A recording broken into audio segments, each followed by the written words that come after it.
Let's sell some books. Hello, I'm Michael with WriterSanctuary, and today I'm going to be talking about Draft2Digital and whether it's worth your time. Now, Draft2Digital, if you don't know, is a distribution service that will contact up to 13 different retailers to distribute your book. And you can select as many as you want. You don't have to select them all. In fact, I didn't select Amazon because I already have an Amazon account. Draft2Digital will then take their 10% cut off of the top of whatever you make from those retailers. So you do wind up losing a little bit of money in the process, but there's a lot of services out there that'll charge you like $50 or more to do the same thing. So is Draft2Digital a benefit to self-publishing authors? Well, I'm not too sure yet. First of all, it was kind of a pain to restructure my book for Draft2Digital's automated system to correctly identify the chapters and to set it all up. Now, I initially did this through Kindle Create, even though that was like a boxing match. I did wind up getting it perfected-ish to sell on Amazon, and then I tried to use that same file, and it wasn't going to work. So I had to go through and spend about 45 minutes or so revamping my entire book so that Draft2Digital can show it correctly. However, previewing the book was looking pretty nice. I kind of like how it had the layout, and you have your little dealies at the top here to separate your chapters and go with all kinds of different things. I kind of like the hard line, but you got several different niches and layouts that you can pick, so I like that one.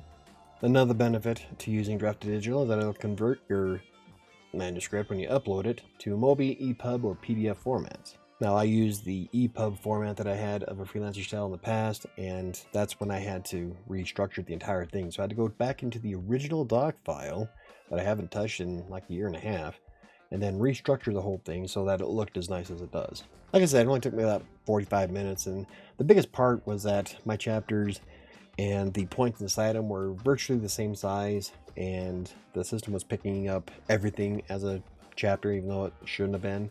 And I had a few bullet points that were not being picked up correctly, so I had to fix those. So it wasn't like mind-bending work. It was pretty easy, but it was just time-consuming. And as I said, Draft2Digital only has like 13 different platforms that you can submit to, and they do cover a lot of the big names, so like Amazon, and you got Apple Books and Smashwords and Barnes & Noble. The reason why I didn't have Amazon on this is because I already have an Amazon account as an author, and I would prefer doing it that way. Besides, it's 10% of sales that I don't have to worry about. But as you can see, you got all these different ones here, and each one has like expansions of each one of what they have. It's really kind of convoluted, but you know, as long as it gets in front of people, I don't care. You can also make your price. I have my set at $2.99 right now, which is what it is on Amazon. And Hoopla is taking a long time to process, but apparently they do, so don't sweat it. But yeah, so you have like a handful of places where you can put your book, and as long as the big names are covered, I don't see the problem with that. So now Draft2Digital does give you what they call a UBL. Essentially, it's a landing page for your book, and it's all automatically structured as soon as you upload it. All your information, it bases it off of your own bio that you put into the system, and takes a little long for it to start popping up, and about the same time it takes for one of the systems to like add your ebook to it. So I think my first one was one of the like Vivio or whatever it was, and after that, that's when the landing page was created. And yeah, it's not too bad. I mean, you got all your basics here, so you can edit or enter the edit mode, deactivate this book. This is all for you only. Nobody sees that. This is what your landing page looks like for the book. So you'll have your author bio, whatnot, and any other books that you submit to Draft2Digital will show up at the bottom here.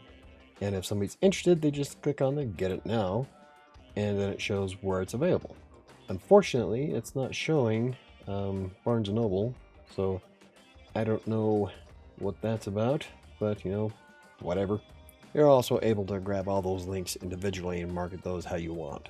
And to do that, you just go back to your book preview and scroll down to your published articles or your published pages, and anything that has the little icon here to open up under a new window, you just click it, and it takes you to the landing page of your book. The problem is, oh wow, this wasn't here before. So yeah, it takes Barnes & Noble a little bit long to add that information, but it's kind of cool that it did. I mean, this overview wasn't here a week ago, so that's kind of neat that it did that finally. But yeah, so you can take that link and share it anywhere you want, just like you can with any other link. Now the reporting screen is a little bit on the lacking side, but I think a big part of that is because I haven't sold any books yet. I just set this up, so I haven't really marketed the link at all. And from what I can read, more information will be available once you start making sales. So when you go to your first page here, you have your sales for January and February. Obviously it's going to be a month, whatever. And your verified royalties are all the things that have been submitted by the other retailers. And then from here, you just go on to the different charts. Sales by book this month, royalties, but I'm not going to have anything in here because I haven't made any sales, so it doesn't really matter. But it does kind of help you break stuff down once you start getting some sales coming in. And I guess realistically, it's about on par with Amazon's. Amazon's sales screen is kind of as well. Some people might like it, but you know, I'm used to seeing all kinds of different data points, and Amazon just doesn't have a lot of cool stuff that I want to see. Well, the cool things I like about Draft2Digital is that it supports PayPal. It also supports Payoneer if you can ever get your account set up with that. I've been a PayPal user since 2003, and so being able to have this linked to my PayPal account, which I then have a debit card for, I can use the money immediately. Unfortunately, it takes up to 60 days for them to process the payment because they have to wait for the book to be registered from the retailer that you made a sale, send them the money, then they take out their 10% and then send it to you. So if you make a sale on January 1st, you won't see a dime until like March 15th. Then again, Amazon's no better. They're also 2 months behind. Even Google, when it pays out AdSense, is going to pay out 20 days after the fact. So if you're looking for a way to get rich quick, this ain't it.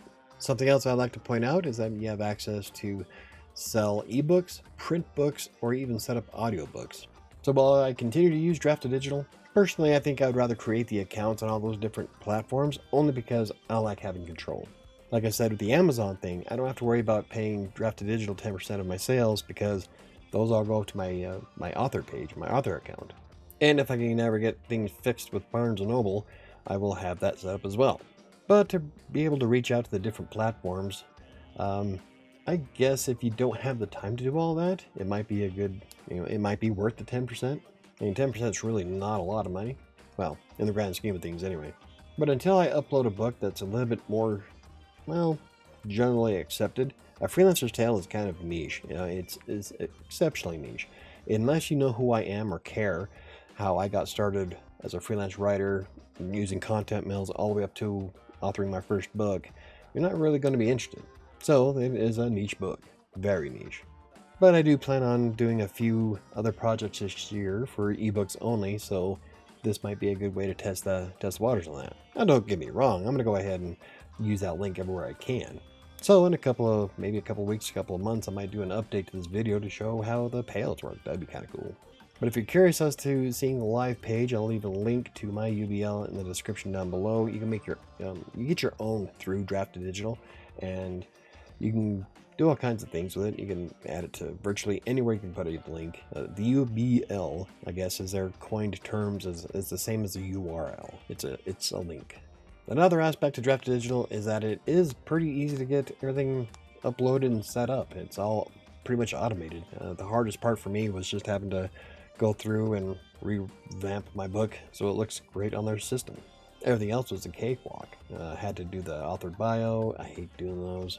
Set up the pricing, decide which platform you want to send the book to. So it walks you through the whole process. It's pretty easy.